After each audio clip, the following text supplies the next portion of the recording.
Vamos lá, meus amiguinhos! Meu Deus do céu, o que fizeram com o Grêmio? Sabe, gente, é óbvio que aquele primeiro tempo no Grenal chama a atenção, né? Talvez seja gizar, grifar, sublinhar um momento que é notório, que estamos acompanhando, é um processo. Mas evidentemente que num Grenal, que é um jogo que chama mais a atenção, que deveria, entre aspas, mobilizar todo mundo, não foi o caso do Grêmio nesse jogo, isso salta aos olhos. O Grêmio fez uma mudança radical de Mancini para Roger, beleza, inevitável, e provavelmente até com todos os erros cometidos, ainda no tempo certo, né? Embora tenha perdido toda uma pré-temporada com um técnico que foi embora. O Roger, sabidamente, é um cara que a gente reconhece que tem método e, portanto, é o cara ideal para construir, especialmente algo onde não existe nada, que foi o que o trabalho do Mancini deixou. Nada.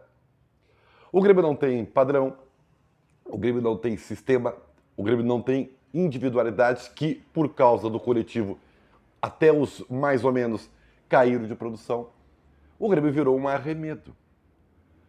E o Roger, que está iniciando a sua caminhada, deu aquele déjà vu na torcida do Grêmio, na sua estreia contra o São Luís de Juí, mas agora caiu na realidade.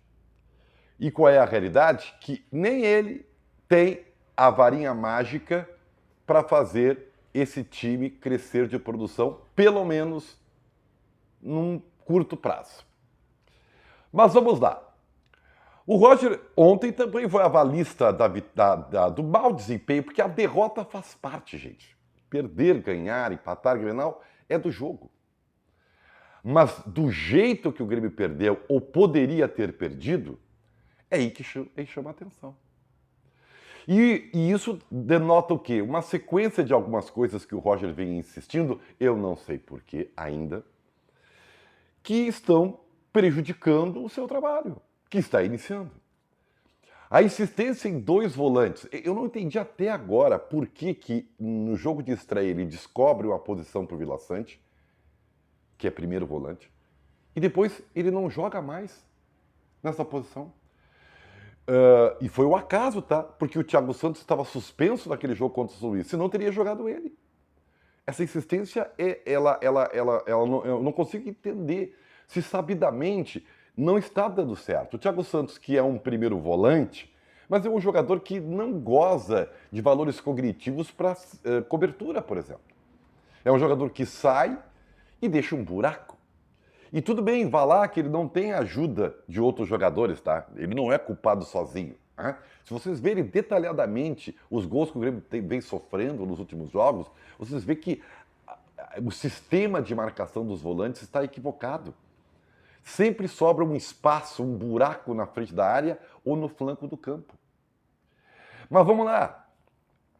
Então o Roger quer ver nos jovens jogadores que sentem o momento. É óbvio que vão sentir o momento. Eu sempre disse para vocês que o perigo de se torrar uma geração inteira de jovens é imenso quando o clube vive uma queda para a Série B.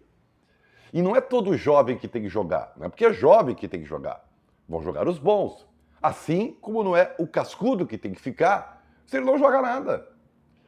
Mas, assim, é uma série de equívocos que o Grêmio vem fazendo ao longo dos últimos anos. O processo de contratações, então, é uma coisa assim que beira o ridículo. Então o Grêmio agora, nessa leva, contratou a mando do Mancini jogadores inqualificáveis. Mas isso foi avisado. Que o Janderson não é jogador pro Grêmio, isso foi avisado. Que o Benítez é quase o mesmo jogador com 27, 28 anos, foi dito. O Bruno Alves foi entregue pelo São Paulo, assim como o Orejuela, leva. O São Paulo se livrou desses dois jogadores. O Campaz, Deus do céu, custou uma fortuna e é um jogador que não tem senso coletivo, eu não sei como é que ele vai conseguir jogar a bola. Porque, ainda mais se ele for colocado, como foi colocado no Grenal, no meio-campo, ele não tem nenhum compromisso com o sistema de jogo. Ele não faz cobertura, não tem sistema de marcação, não é disciplinado taticamente, ele joga com a bola. E ainda assim, né?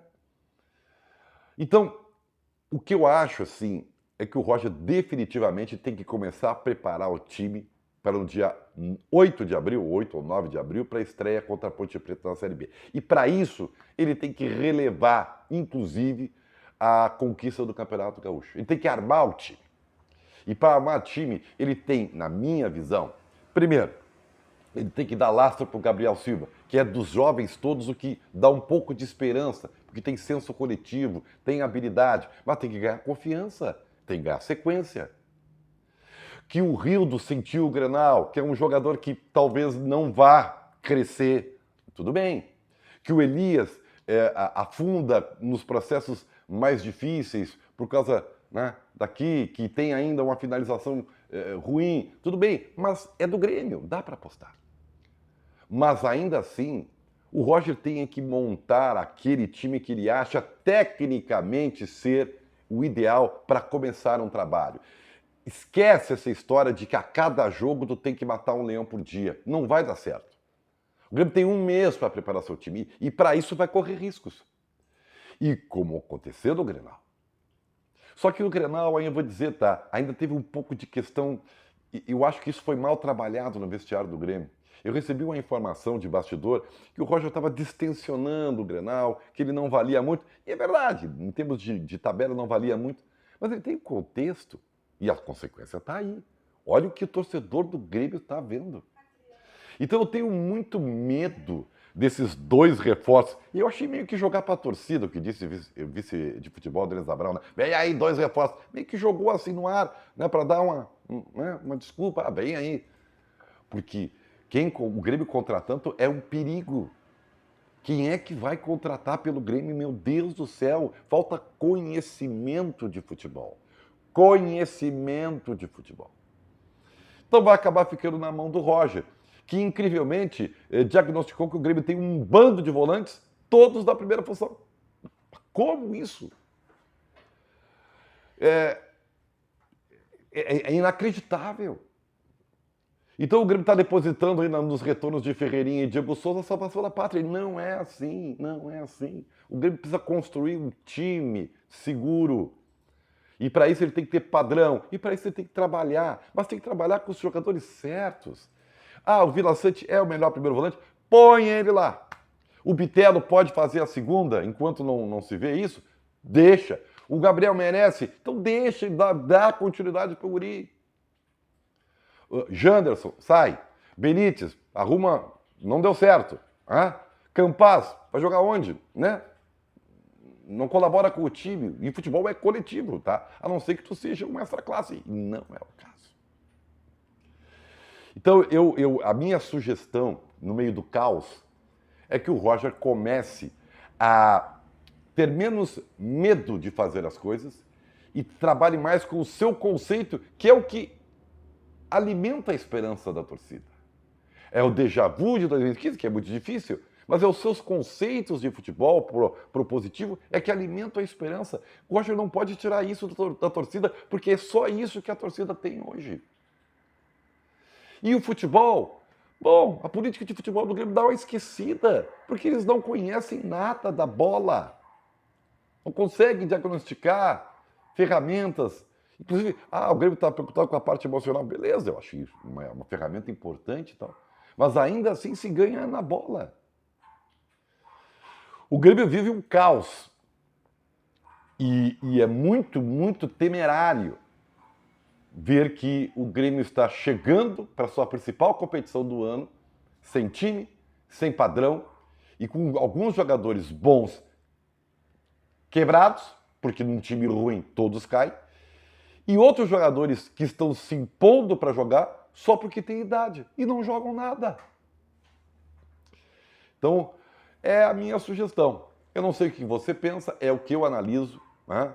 E o Grêmio que se cuide, porque senão será realmente aquilo que se mais teme. Um ano árduo, longo, difícil e sem muitas perspectivas. Porque o Grêmio tem que voltar.